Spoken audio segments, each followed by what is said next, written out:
আসসালামু আলাইকুম ওয়া রাহমাতুল্লাহি ওয়া বারাকাতুহু। আলহামদুলিল্লাহ, আপনারা সকলে কেমন আছেন?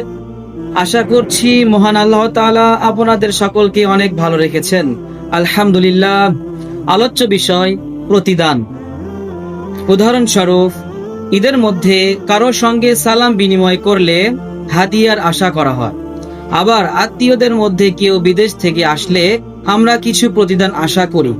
এভাবে দাদা দাদি, মা বাবা অর্থাৎ পরিবারের এবং বিভিন্ন সরকারি নেতাদের কাছ থেকে চাকুরি বা মোটা অঙ্কের অনুদান আশা করা হয়। অথচ মহান আল্লাহ তাআলার প্রতিদান চিরস্থায়ী।